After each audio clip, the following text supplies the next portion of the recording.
I don't think I need a mic. So, sorpresa. Gentleman, right? Yes. देखा तो नहीं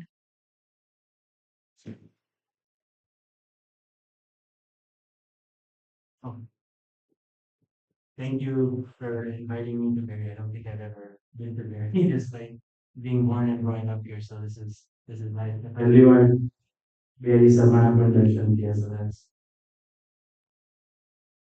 help. So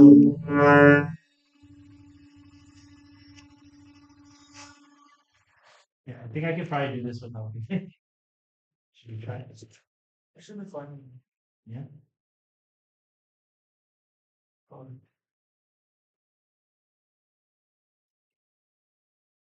Well, it's good. Actually, but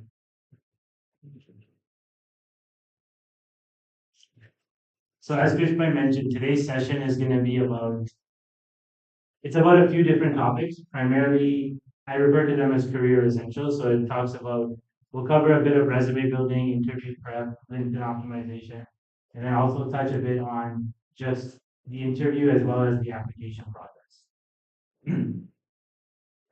bottom Okay.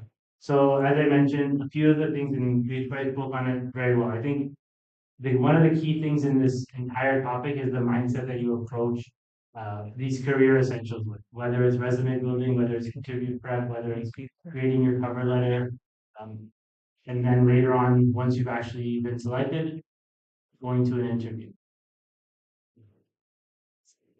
So before we start, I wanted to start with this small video. Maybe people have seen this video, but for those of you not, I think it sends a very nice message. So if we could play the video. is a video is in the file. Yeah. It's this one itself.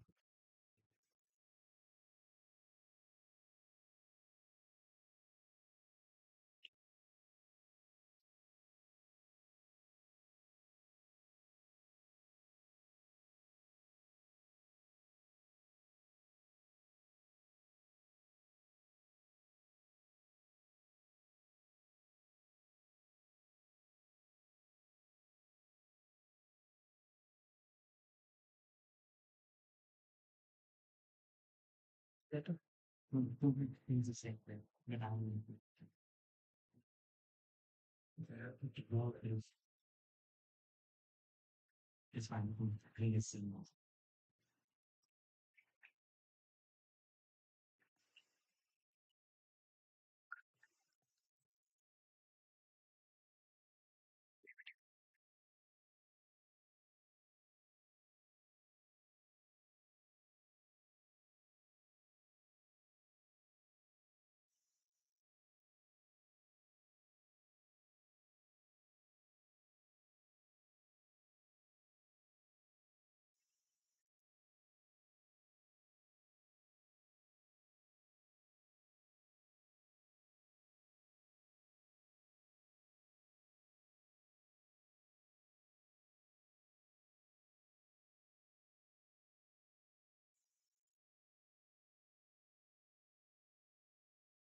Well, it's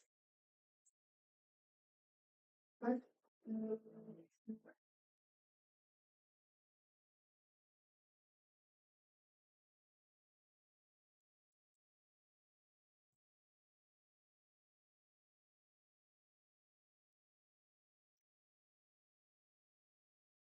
So video is a little different, but it's the exact same message. So the reason I really like this video, as you probably saw, who saw what it said initially? Did anybody notice what it said initially? Yeah, I'm blind actually, so I'm blind. And then what was it changed to? So beautiful. Ideally, in practicality, both of those things mean the exact same thing, right? One is saying I'm blind, one is saying it's a beautiful day and I cannot see. So the reason I like this video is primarily because it's talking about the power of words or storytelling or branding, right? Whenever we get into building a resume, whenever we get into preparing for an interview, it all becomes a word game. It all becomes about how you're branding yourself, how you're portraying yourself. So everybody here, in a way, has the same story. Yeah, every student is studying, they're looking for a job, they're trying to get. But at the same time, everybody's story is also very unique. તમે ક્યાંથી આવો છો, તમે શું કર્યું છે, your background, maybe some experiences that your grandparents had. Everyone's story is unique, right? So when it comes to resume building, we need to treat when it comes to resume building, we need to treat this as the responsibility is on us. This is about Topics building of your own brand. It's company, not a sport. Yeah, right. Olympics of Agama, the reset qualifications are easy, and then we're just gonna apply the job, right? Sometimes people often say, "Kaje mein chief job not apply kara, first job not apply kari." But you can't realistically apply to that many jobs and maintain a good strong level of quality, right? So the reason why I like this is no matter what, the way you're portraying yourself or your brand is extremely important. And even when you're building your resume and later when we talk about LinkedIn, we really need to focus on the words we're choosing and how we're portraying our brand. This one. no. Oh my God.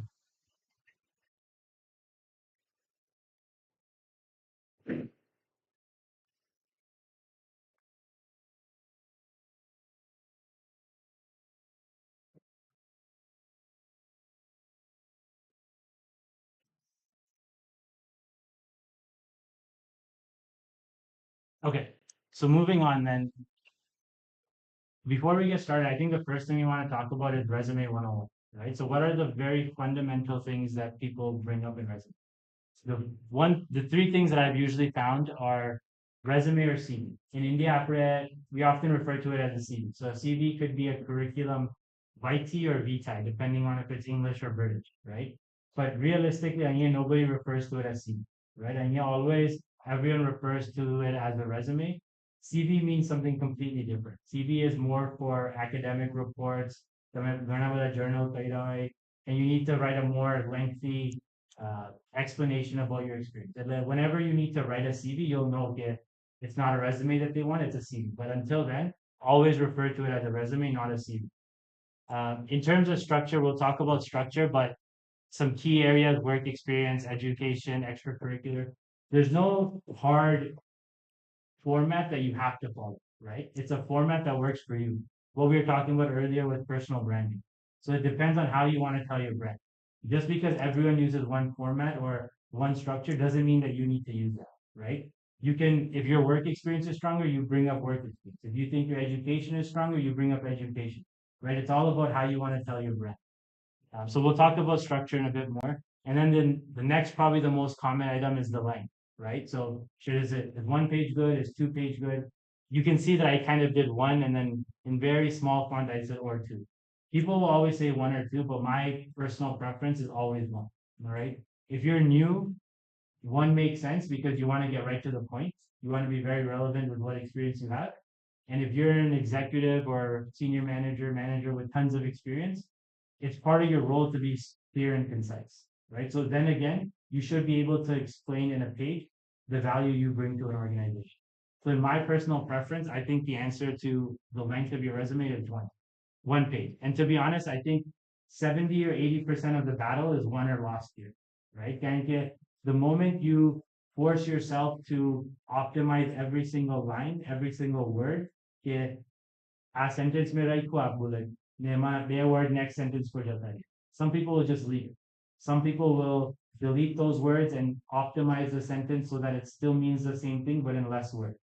So the more you battle with yourself, the more you try, the more you focus on making your bullets and content clear, concise, and more valuable, you'll be able to always pull it into one. There's multiple resumes that I've seen where it's either 2 pages or 3 pages, but ultimately we can get it to one page. Every resume can be brought into one page, but it's just a matter of the effort that goes into doing so, right? And not only will it help you in terms of making a one-page resume and applying the job, but it will also help you in terms of just like English proficiency, using Word, formatting, thinking, and things like that as well, right? So there's a lot of intangibles that you'll get better at when you practice making your resume one page.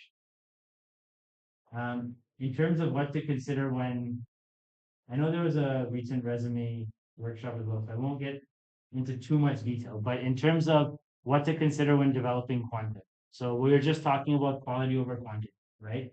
It's not about how many resumes you can pump out. It's about the quality of that resume. Every single word, every single line, it's about branding. Don't think of it as a chore that you're just a resume માં લખવાની છે and apply કરવાની છે ને job મળે નહીં મળે. The more the more jobs I apply to, the better my chances. Don't think of it like that, right? Because think of the resume as an extension of your own brand, right? It's your personal brand that you're extending out and offering to different companies, right? So make sure that you're focusing on quality over quantity. There's a lot of different frameworks, but one of the frameworks that I've mentioned here is STAR, right? So this is situation, task, action, result. So this is kind of a structure that you can follow in your sentences, every single sentence, to make sure that you're not putting in filler words or writing sentences that are not valuable, right? So again, it's about being focusing on quality. Then when it comes to job description requirements, we know that whenever we're uh, updating a resume, we want to refer to the job description or requirement. If in the job description they're talking about things like customer uh, customer support, right? You don't want to say, um, let's say if they're saying customer service, right? They're saying customer service. You don't want to write customer support, and we'll talk about that why in just a moment as well.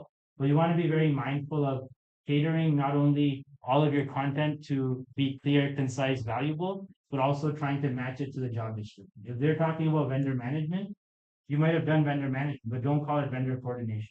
Stick to the terminology and lingo that they're using in the job descriptions and titles. And then whenever you're using this STAR method or other methods, try and lead with action words or verb.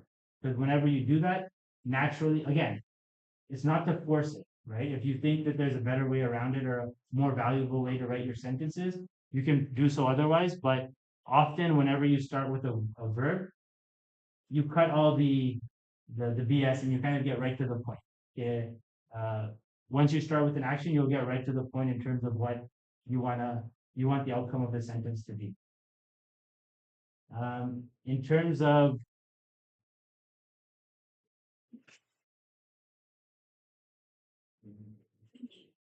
terms of additional items to consider, so in terms of additional items to consider, honesty.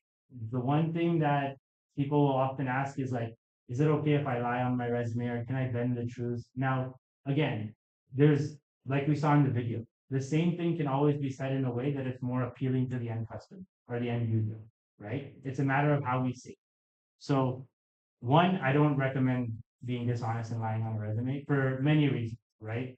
One is because if you're lying, you can adjust the wording on your resume to kind of smoothen out the lows or amplify the highs, but ultimately you want your resume to be grounded in truth, right? One of the key things is resume is just a start. When you go to an interview and you're sitting across a professional who's more experienced than you are in that role, and they start to ask you questions or they try and to start double clicking into specific items, if you lie, you're going to feel very uncomfortable and it's going to show right away, right? And at the same time, it's very important to know what you know, but also know what you don't, right? So in the interview process or whenever you're speaking with your colleagues or peers, it's very important that you know what you don't know and you know what you know, because it makes the conversation a lot easier and it helps pull in the right people.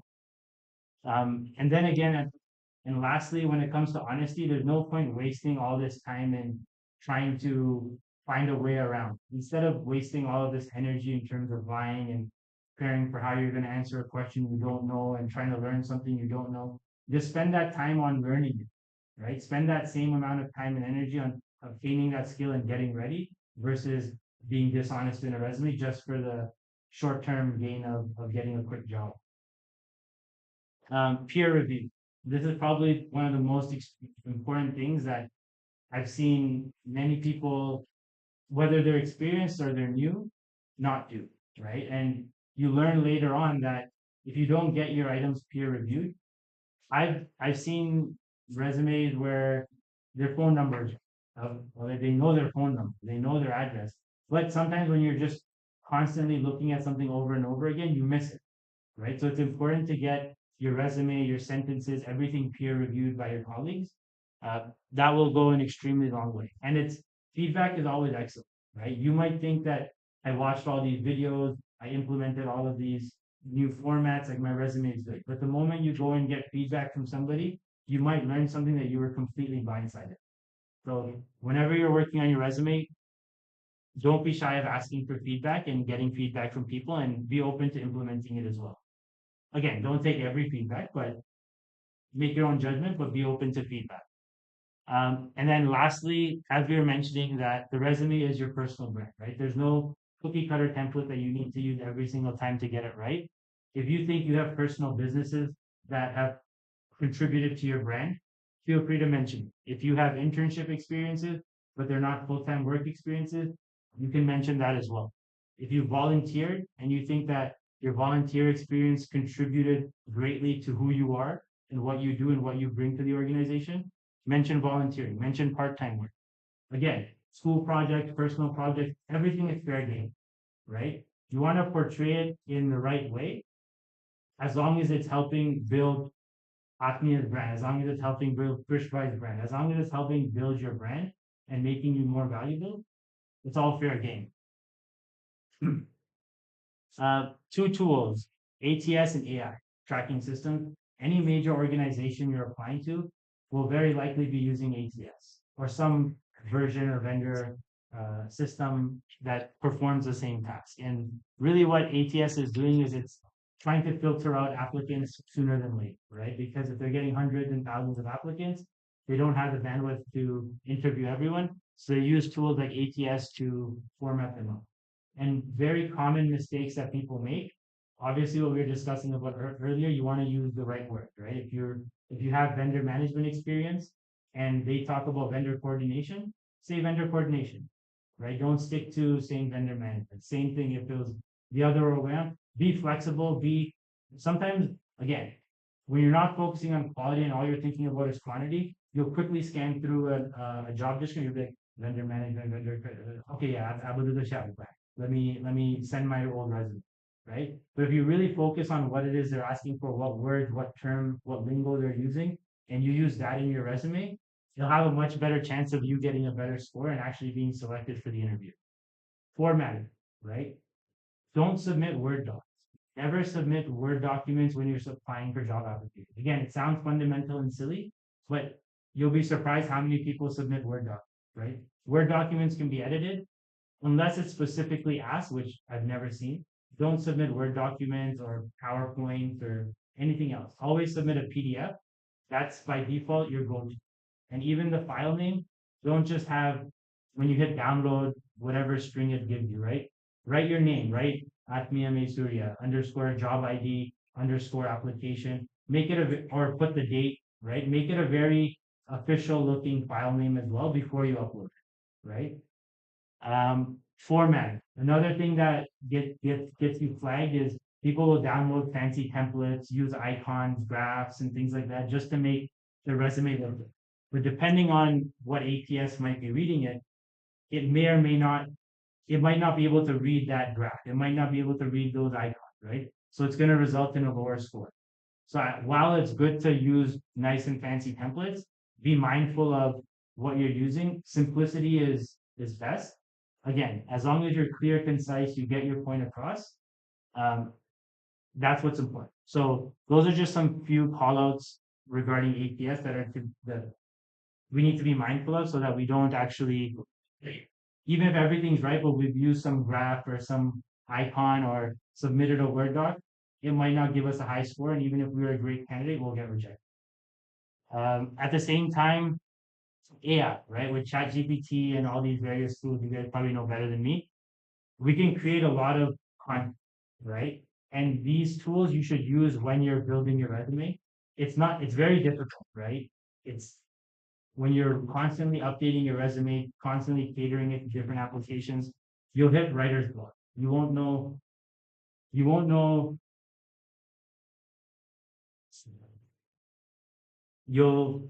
you'll hit a writer's block and you'll get confused or you just can't think of anything else, right? In times like that, it's important to know that today's day and age, there's so many tools, Copilot, ChatGPT, as I said, you guys probably know way more than me, to help create your content and help um, kind of keep the ball rolling, right? Whether it's the STAR framework, if you say that, okay, this is my experience, put it in a STAR format, It'll help you create sentences. At the same time, you don't want to simply be copy and pasting everything, right? Be mindful of what personal information you're giving to these AI tools, and be mindful of not just copying and pasting exact sentences, right? The magic here is AI is a tool, don't use it as the answer. So don't simply just copy and paste outputs into your resume, into your cover letter, and be like, oh, we'll find it. We'll let us do, right? Make sure you're modifying it and giving it a touch of your own magic. Um, so here I'm gonna show some quick resume examples. Maybe you have sample one. Yeah, yeah. Sample. Yeah, sample. Again, this is not a golden template, but I just wanted to show you some resumes that uh, we've worked on and things like that. So this was someone's resume. Again, I'm not going to go through it, but if you just scroll through, it's a 2-page resume. This is kind of the first version that the person had brought. You can see that things are not, overall, it's formatted pretty well. It's 2 pages. There's a lot of words. They've highlighted um, technologies, software tools, methods, and things that they're familiar with. But overall, it's still not very concise. If you go to sample 2, so this is the same person then updating their resume. Again, they kept it 2 pages, but this one became, when they played with the margins and the formatting of the Word doc, it started to look a lot more clean. Now, the one thing, if you notice in this resume that they added, if you scroll to the top, they added this entire section about skills and ability, which many people do. Personally, I'm not a huge fan, because if you have your cover letter, which we'll get into, your skills and ability, you should be able to explain in your work experience, right? There's no reason for you to say you're a critical thinker if your role or your job, your work experience, your project experience doesn't demonstrate that you're a critical thinker. Then you saying that you're a critical thinker in the overview doesn't mean anything, right? If you can't, anyone can see it. How does that differentiate me from you, right? If you show that you're a critical thinker through your work experience, then that stands out. And again, this all goes back to the personal branding, right? The onus is on everyone, each and every one of us, to treat this as an extension of yourself, or an extension um, uh, of yourself, your personal brand, right? So don't focus on quantity, focus on quality. So if you keep scrolling, ultimately, yeah, we keep going. So then this is, again, they still modified this one. Then you have sample 3. Yes, yeah. And then ultimately, the whole summary and technical skills, they felt that they still wanted to include some. So they included a little bit, and then they included those entire 2 pages, if you scroll, is now just in this 1 page, right? So even whether there was their education, they cut out their project work. Ultimately, they did land a job with this at Loblaws Digital, I think it was. But again, I'm not saying that this is the golden template, but this is just showing you a journey of kind of working through your resume. No matter how long it is or whatever way it's formatted, you can get it to 1 page and you can keep on making it more clear and more concise. If you go to I think I labeled it different format here. This is somebody else that used kind of like an online resume. This is a little cleaner, but again, this was a 1 page format that worked very well, that I think got right to the point, right? So again, personally, you can tell that I'm a very big fan of 1 page resumes. So I encourage everybody to try and work towards a 1 page resume. And then the last one, if you go to box template, something like that. And there's a lot of tricks, but I'll show you something that I often do. Like if you zoom out, so do enable editing, and then just do Control A, and then do home, all line the boxes on. Yeah, there. Click on that. Arrow for double, and then do all borders. All borders. Border. So something that I learned, and again, this is all everything I'm sharing here. I'm not an expert. It's just through trial and error. One thing that I learned when I was at work from colleagues in order to help bring that 2 page of experience to 1 page, they used to box their resume like this, right? I can send a template of what this looks like, but when you look at it like this, what it does is it helps you to really uh, put all of your content in very specific blocks. You can play with the block, you can play with the width. It just keeps everything very organized. And when you play with the margins and everything, it will help bring this same content can easily be shown in 2 pages, right? And the same content can be brought into 1 page. It's just a matter of you playing with the borders or using different templates like this to help get you to that 1 page. Now, there's a lot of words here, so if again, if you think that's not a good representation of your personal brand and you want to be more clear, more concise, that's your call to me, right? So if we go back to the slides. Yeah.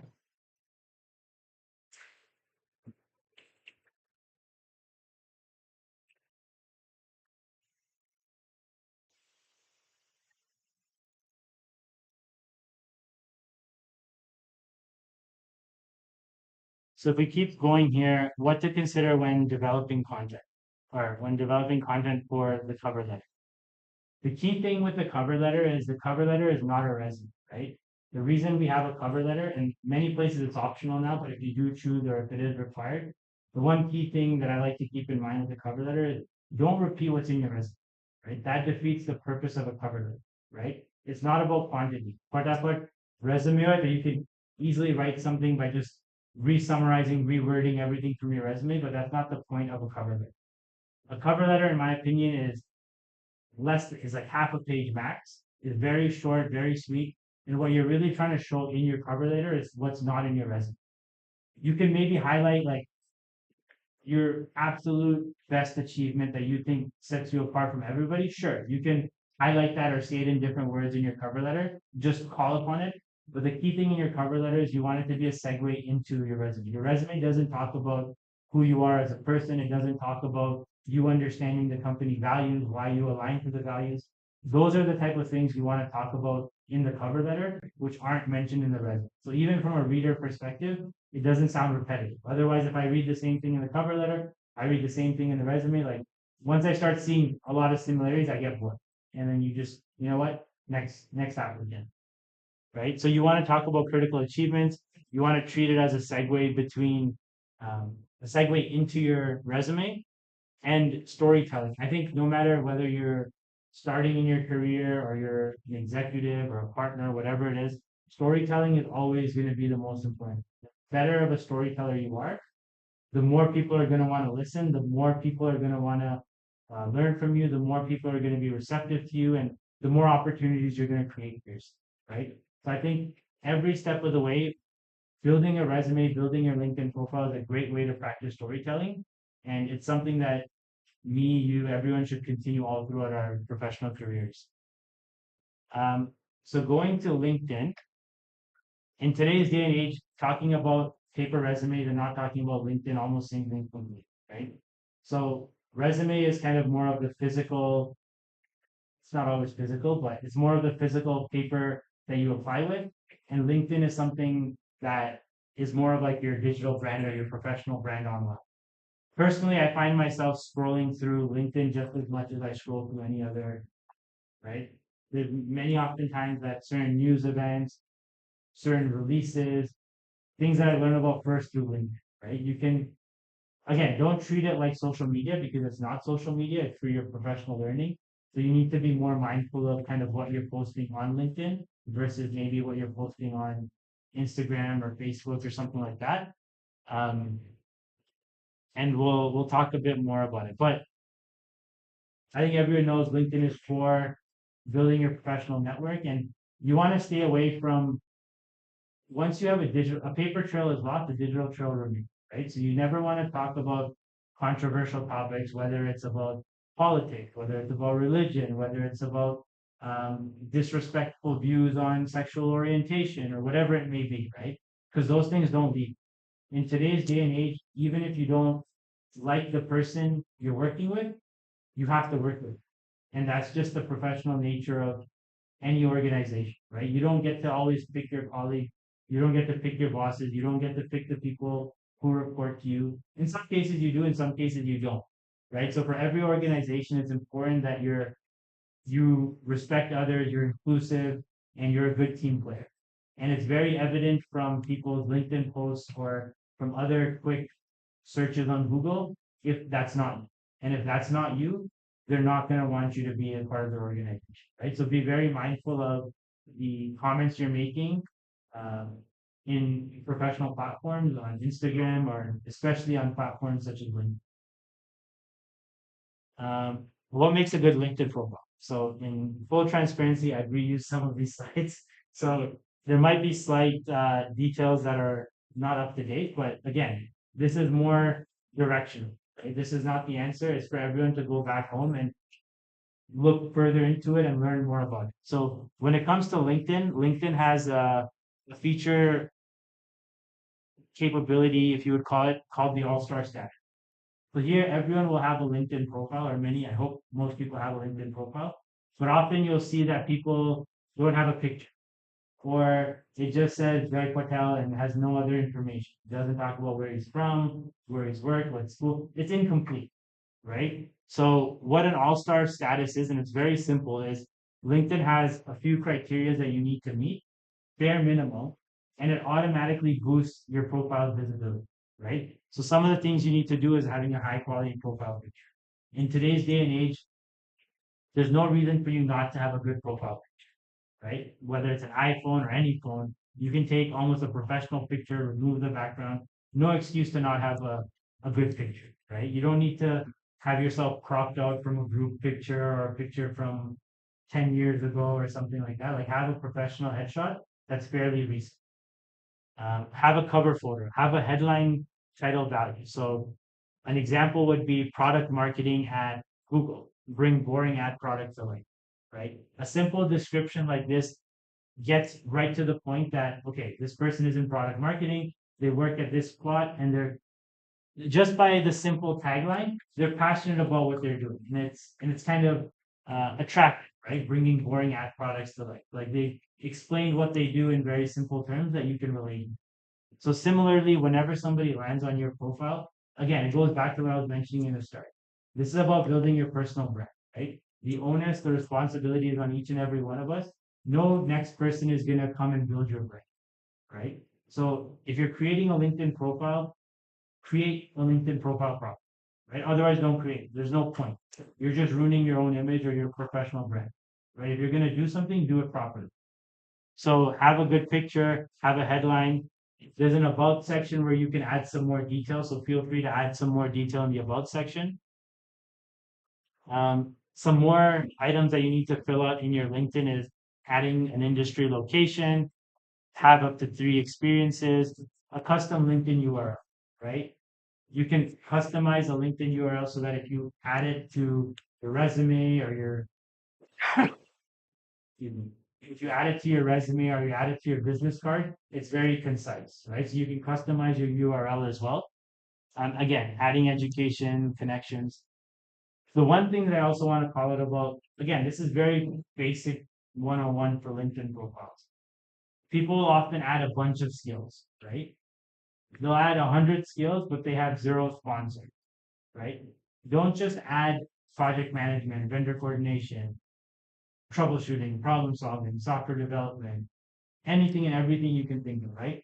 Again, be very mindful of what you want your personal brand to be, right? Like, do you want to be known as somebody who's a critical thinker, focused on project management? Like, be very selective of what skills you add. And if you're adding those skills, get the appropriate connections to endorse those skills, right?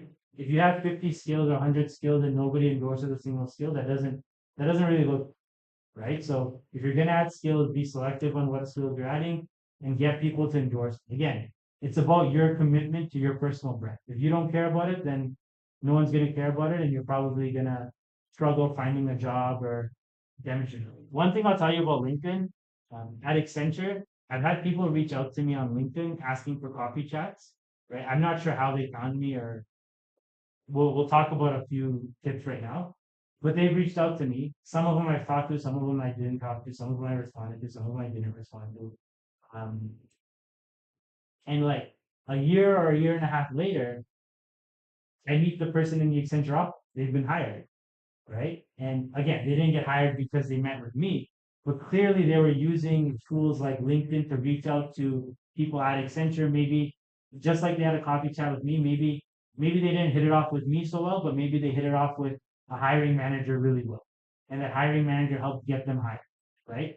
So people are using these tools to get ahead and get jobs, get new opportunities. So if you're not leveraging these tools, you're already starting on kind of a back foot, right? So again, the details here, whether it's 40, 80%, if these are the exact criteria, might not be up to date, but that's not the point of this slide. The point of this slide is that all of us are aware of this and that you're looking into these things and updating them on your own. So a couple of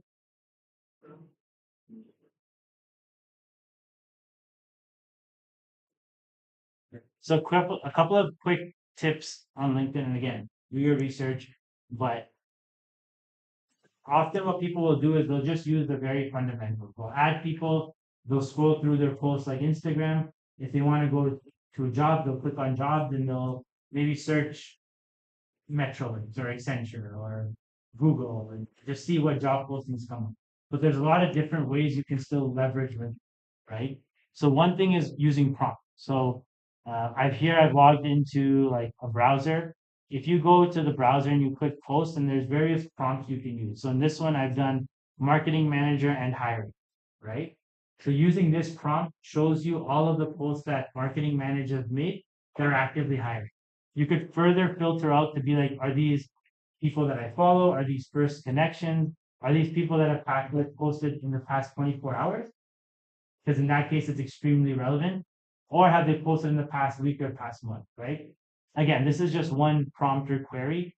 You can write different prompts, different queries, and you'll come across different posts, right? Who knows? You might come across a post that's more applicable to you. If you might have some mutual connections, and you get right to the point, right? Again, these don't necessarily have to be all your connections, but maybe even your connections are posting, but you're not aware of it because you logged into LinkedIn for 10 seconds, you scrolled, and maybe somebody is looking for you, but you missed it, right? So if you're aware of leveraging prompts like this, you're again increasing your chances of finding the right opportunity. Um, Another thing you could do on LinkedIn is if you want to understand, like if you've gone to Georgian College,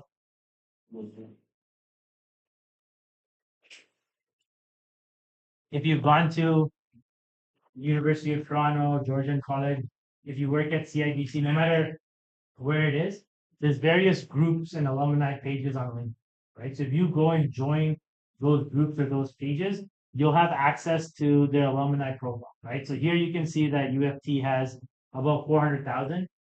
If you search, there's various like uh, filters and options. You can see that, okay, the people that have graduated these years are primarily working at CIBC, RBC team. The ones that graduated this year are working here. You get an understanding of, even if you're about to, what do you call it, graduate, you can see that, okay, people from my college are typically working in these sectors. Is this something that I'm interested in? Um, and I think you'll even, if you activate LinkedIn Premium and things like that, you'll be able to see who it is. And again, additional feature. The one thing I do recommend is, because I've made this mistake, if you activate LinkedIn Premium, it auto review, right? So make sure you cancel it. But before you just simply activate LinkedIn Premium, learn what those features are, learn what the premium features are, so that when you activate it, you can make the most use of it, right? Because if you just activate the $90 monthly subscription, sure, it's free for the first month, but you're not going to get the most out of it, right? So understand simple YouTube videos, TikTok videos, whatever your poison is. Learn what those LinkedIn features are, and then you get like the premium free membership, and then try and make the most use of it. Um, One other quick tip, and I'm not sure if this is still applicable in all the latest. The reason why I say it's good to join some groups is when you're part of these groups, sometimes you can only message people when you're actually connected, right? If myself and Ravi Bhai are not connected and I'm just following him, I can't message him, right? But if you're part of these groups, you'll be able to message people in those groups. Now, I don't recommend going and joining every group there is, right? But join groups that are relevant. Join your alumni. Join companies that you're applying to, the ones that you're passionate about. Try and join these groups or like maybe if you're super passionate about, I don't know, quantum computing, right? Or if you're super passionate about fintech, right? Join those groups because you'll get to meet people, you'll get to message people who you otherwise wouldn't be able to. And these are the same people that might be hiring tomorrow that will help you with jobs, right? So again, my intention here is just to kind of, if people weren't familiar, and maybe everyone is, but in case anyone wasn't, to open everyone that there's a lot of tools and tricks that people are using to get ahead and land jobs, land opportunities, have conversations with people that lead to jobs and other opportunities, right? So if you're not leveraging these or you're using these incorrectly, you're already setting yourself up for failure. Not failure, but you're starting at a disadvantage. You're just making your journey a lot more difficult than it needs to be. The other call out that I want to make here is whenever we're sending messages to people on LinkedIn, again, some people will respond, some people won't. It's nothing personal. It's just maybe they saw your message when they were having a bad day, or maybe they were just getting off the train. They forgot. Some people might be in the best time of their life and are like, I'm gonna respond to every LinkedIn message, right? So you don't know what mental state the other person's in. So don't take anything personally. Your job is to build your personal brand. Reach out to the people who you want to have a genuine connection with and keep it very concise, right? Uh no need to be creepy or for lack of a better term, like introduce yourself that, hey, I'm Athmia. I'm reaching out because I'm interested. I'm passionate about fintech. I see that you're working at CIBC. We have a few mutual connections, and I would love to get to know you more or learn more about your job, right? Introduce, kind of be quick, be concise, introduce yourself. If you found out them through a conference or a mutual friend, mention that, right? So that at least they know why you're reaching out to them, right? Um, And if you're going to reach out to them, also make it clear what it is you're looking for, right? If you're looking, it's not good to ask somebody right off the bat to be a referral for you, right? Ask them for a coffee chat, get to know them. And then once you've developed a relationship, then it's better to ask for a referral. Um, Going to application tips. So assuming now you've harnessed the power of storytelling, you've built an excellent resume, you have an excellent profile, you need to actually, right? Because if you don't apply it, it's all useless. So the one thing that and I've mentioned here is always seize the opportunity. Sometimes what we do is we see a job application, or at least I've done this so many times. You see a job application and then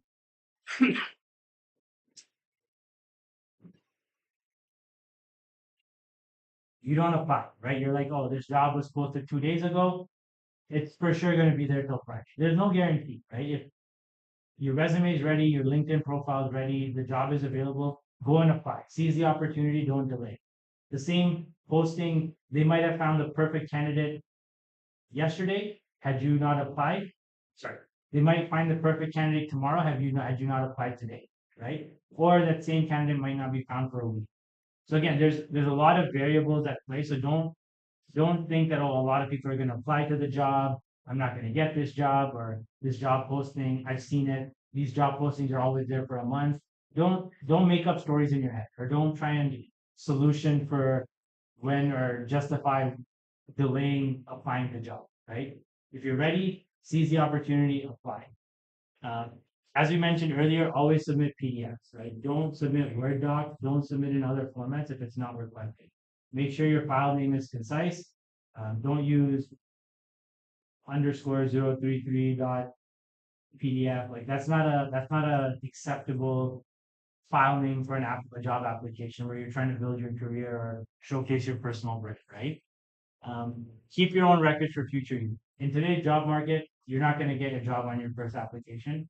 What will happen though is, because I've made referrals and sometimes there's a hiring freeze, but that same person is contacted 3 months later.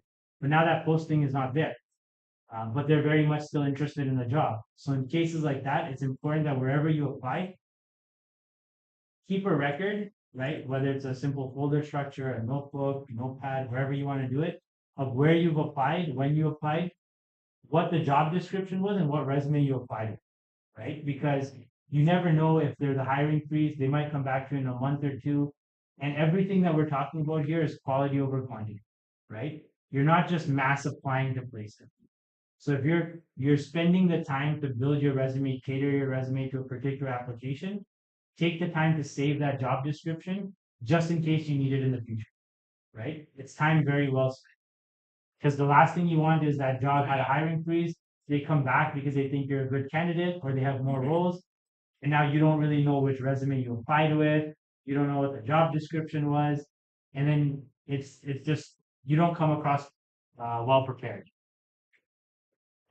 Obviously, if there's any answers questions, especially if it's around like your residency or status, make sure you're answering them honestly, you're reading them carefully and answering correctly. If you don't know, don't just guess, right? Ask somebody. An example, again, just throwing it out there. If it says, "Are you Indian?" right? Or Native Indian, right? If you're not sure what Native Indian is, ask them. Don't just select Native Indian because eventually somebody might realize that you're not Native, or they might realize that you applied, or you might need to provide some sort of justification. So again, it's all about your personal brand. Don't treat this as a chore. Be very mindful. Take this as a big responsibility and not just a simple job application approach. Um, and then once you've applied, if don't mention things about salary ranges and specifics that might filter yourself, right? Keep it broad. Once you get to the interview stage, if you need to talk about salary, there's a lot of ways to answer the question, right? When you get there, but you don't want to start by filtering yourself out by giving any specifics or setting unrealistic expectations. Once you've applied, this is just no hiring manager. Most managers will never spend more than 30 seconds on your application. I think 30 seconds is also way too much. Probably more like 10 seconds, right? They're looking at your resume, 10, 15 seconds, they're seeing if they find keywords, when they read a few sentences, if it appeals to them, right? It's about that power of words. If you're saying I'm blind, you might be like, eh. But if you say, oh, it's a beautiful day, I can't see, they might be like, let me read more, right? You're saying the same thing, right? But if you catch their attention, if you're clear, concise, then they'll actually focus more on your qualifications, maybe want to call you in for an interview, and the discussion will go, right? But make no mistake, don't ever expect the hiring manager who's reviewing the applications to be spending more than 10, 15 seconds initially. All this work you're putting in is for that, right? And if you stand out to them, if something stands out, then it's like catching a fish. Then they'll look into it more, then they'll ask more questions, then they might want to look at your cover letter. They might even look you up on LinkedIn then to be like, what is he doing? What's his digital footprint like? And things like that. And then lastly, mastering the interview. This in itself will become is an art on its own that I think people will continue to evolve on. But really the number one interview tip is prep, right? The more you prepare, the less you're going to use, the more confident you're going to be, and the less verbal crutches you'll use. Verbal crutches is in like if I keep saying like, I do that as well, and everyone has their own way of talking. But the more you practice, the less verbal crutches you use, the more confident you'll be, the better your. See, I just said oh my gosh, right? That's just me in terms of how I talk. Where was it? Be confident. That I had it on here, but nonverbal communication, right? The more you practice, the more you'll use hand gestures, the more confident you'll be. Sometimes even looking in someone right into the eye will make you forget what you're gonna say. But had you practiced with somebody, you'll be much more confident when you get it, right? So again, it's all about preparing. On the side here, there's a little cheat sheet. People can do it whatever ways they want. Some people will write the company mission and values at the top. This is literally on the backside of your resume, right? There's nothing wrong with showing up to an interview prepared, right? It just shows you've done your homework. They might have some job description, some expected questions. Always have questions ready for the interview, right? And again, maybe I sound like a broken record. Don't treat it as a chore. Unique but let's take a question, which one? If I'm just gonna grab a couple of generic questions, go, how's your day? Do you like your team? I did my job. No, right? Like you spent all this time building your personal brand. Investigate, look into which questions are really meaningful to a person. Look up the person if you know who it is on LinkedIn, right? Ask them questions that might encourage a discussion, right? Spend time on quality over quantity every single time throughout this entire process. And at the end, again, uh, when you get to this spot in terms of mastering or preparing for an interview, there's a lot of questions online. So here's a link that I've put on that I've referred to many a times in the past, but whether it's questions about salary ranges, even simple questions like what's your biggest strength or what's your biggest weakness? Everyone's heard that question. When you actually go to answer it, you'll find that many people will still to this very day answer it wrong or answer it using incorrect examples, or they could have used a better example, but that only happens as you prepare, right? So again, it's always good to refer to these online questionnaires and guides to learn more. And as you prepare, uh, you will end up mastering the interview. So with that, I think that brings an end to our presentation. The one key thing here is this is all a process, it's all a journey. Everyone will always land a job, they'll always land a career. At the end of the day, no matter what we do, we'll do Maharaj Mahatma, right? So there's no need to get discouraged. Keep your chin up and always put your best foot forward. And that's really all we can do, right? Baki to badu Maharaj Maharaj. Um, with that being said, is there any questions that we want to pick up, or is there anything else? Any questions? Please feel free. Hi, Abhinay. My name is Dev. I'm in last semester of aviation management. So right now I have a job at Flair Airlines. I have experience back in India, right? I'm thinking of changing it as soon as I'm on work permit. Should I show my experience back in India or should I more show it as that I'm applying a fresher? Because when it comes to aviation, North America is way different than India, right? So what should I do?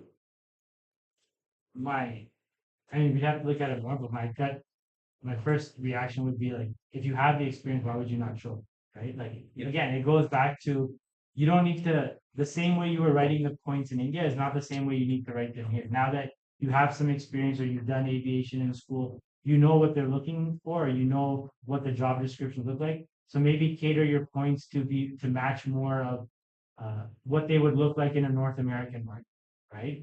You can update your bullets like again, I understood that the industries are very different, but it comes back to looking at the job description, understanding this industry, and then updating your words. Instead of saying I'm blind, maybe that worked in India. Here you might want to say it's beautiful and I can't see, right? So it's still experience from India you're bringing to North America, but you're just putting a different wrapper on it so that it's still applicable. I think if you have the experience, there's never any harm in showing that you have the experience available. Thank you. Any other questions? When it comes to resume, in today's world, when the most of them are scoring more than 90%, right, based on IQ, do you suggest that EQ plays an important role as well? That is the emotional quotient. If you highlight what kind of a person you are or what's your mindset in your resume, does that make a change? I think emotional quotient is probably the most important factor, but it's extremely difficult to judge EQ on paper, right? Because your emotional quotient will only show when you're put in a particular situation, or at least I feel. That being said, like if you've demonstrated a strong EQ, right? Like you've maybe been in a very stressful situation, your back was against the wall, your team wasn't cooperating, you can demonstrate that in your um, the bullets you're putting for your work description, which will show that Krish is technically sound, but even when it comes to working with people or faced with these difficult situations, this is the action he took. So that will kind of speak to showing that uh, your EQ is just as good as your IQ, right? So that's kind of how I would do it. Simply saying that you have a strong EQ or you have you're extremely resilient or you're inclusive, that doesn't really mean much, right? If you're inclusive and you say that, hey, at my college, I started these programs where we encouraged inclusion, and now we have all these people that weren't comfortable, more comfortable in our groups. Like if you show examples, that's where it comes. But just stating bullets around you having a good EQ, I don't think will do much for you in the long term. I know there is some limitations on the timing, so I'm not sure if we want to break. Like we can still do questions informally in smaller group. We can take one last one and my name is Akhil. So right now I'm trying to find the stream of the night. So we go coming about the Monday. Like I post on Monday. So one is for the financial operation and one questions. So I want to know like how much turn out. It's like in the past I've tried several interviews. Like in the last one, then this month itself, like I'm having 5 interviews, but I have about 20 people talking. If few of the work for customers over the open for financial advisor. So like most of their reply were like we know someone who had better experience, like who had previous experience, or like I was having even still just like way like they do me on like it was feeding and but I could not do it. So how can I make sure that I'm with it? I mean, congrats, like you've already made it through like 80, 90%, right?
While I was conducting the seminar, I just had a thought.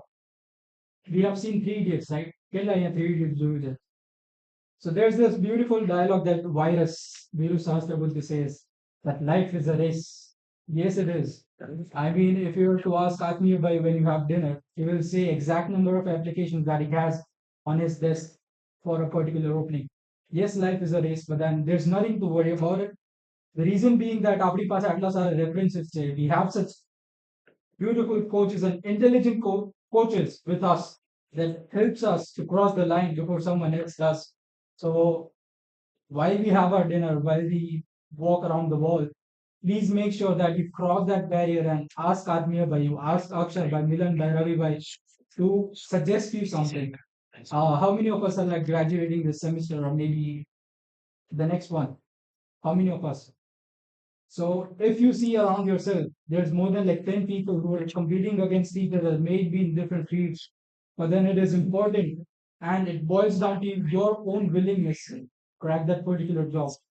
So a small request that there are going to be many such seminars on different topics that have to be conducted in future. So if you guys could please again join us and things will be updated on the group as well.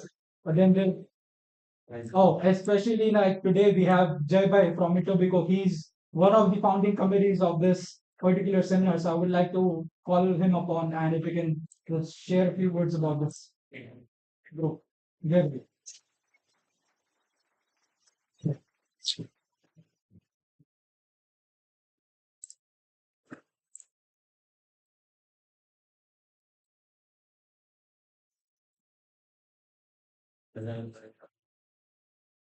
It's great to see so many cases coming to Rise Up then. Rise Up no initiation actually Etobicoke Mati. Etobicoke is not that far, I mean 1 hour drive from here. We came from Etobicoke, three, four of us. It's been about 1.5 year Etobicoke start करे, and I believe it's been a while in Berry as well, maybe around 6, 7 months, I guess, or maybe more. But it is truly a wonder that we all are gathered here because a few people want to see us grow in our careers, right? Market ma resources हो बता. So many people are talking about career growth. So many people are talking about તમારા skills કઈ રીતના improve કરો. કદાચ આવા session બી થતા હશે બારે કે વર્કશોપ થાય સેમિનાર્સ થાય. There are very many places where such kind of things happen. But catering to a very specific niche like us, right? We come here as immigrants.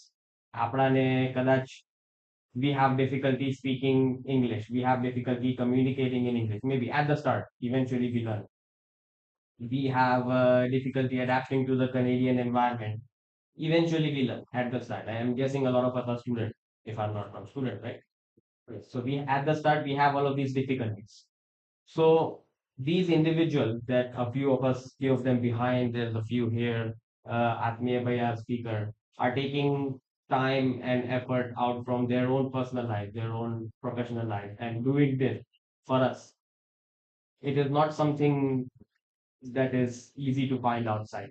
If you see if dinner while we have dinner, right? It's more of less of a dinner, more of a we talk while we are eating in amongst ourselves. You go, you ask them, okay, which field you are in, this is my problem, can you help me? Can you like what should I do? They will answer you without any self, without any reward for them, any explicit reward for them. They will answer you, they will help you.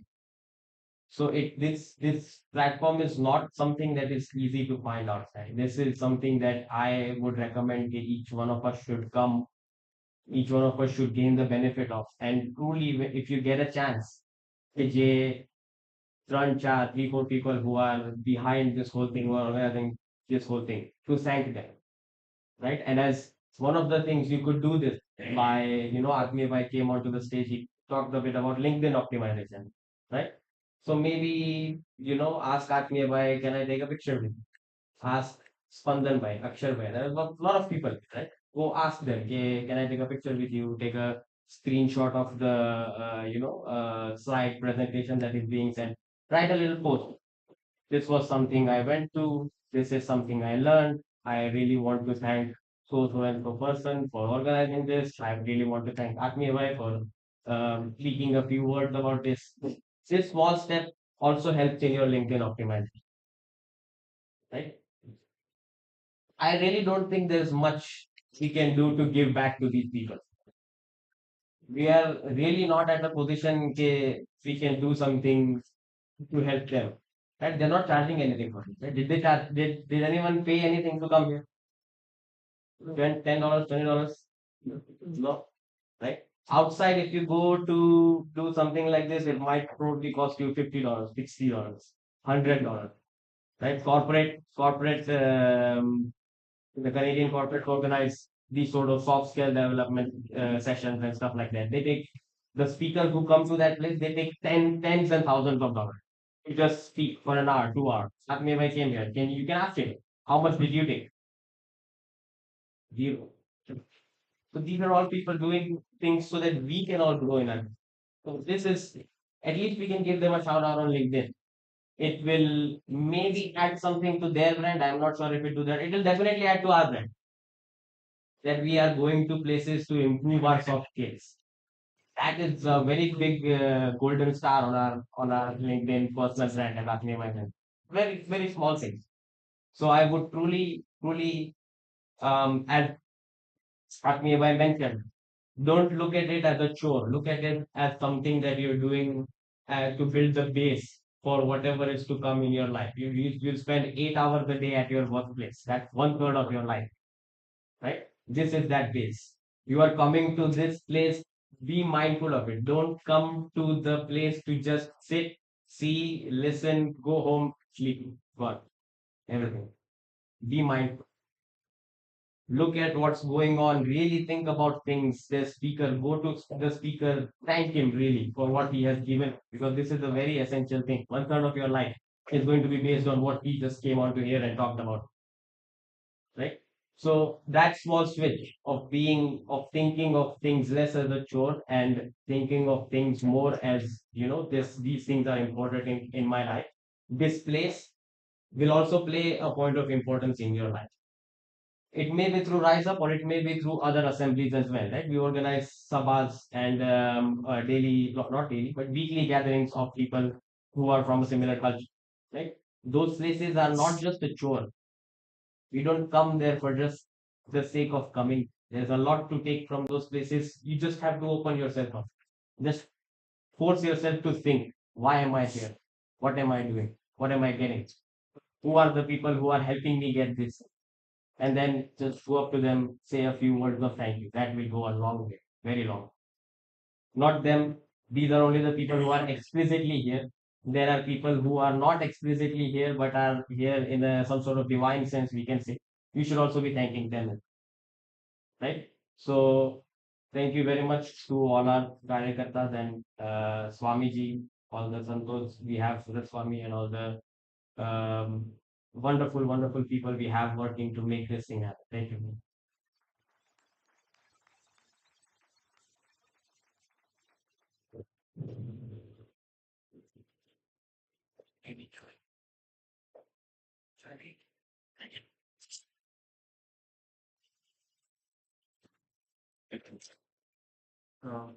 બધાને ખાસ પ્રાર્થના.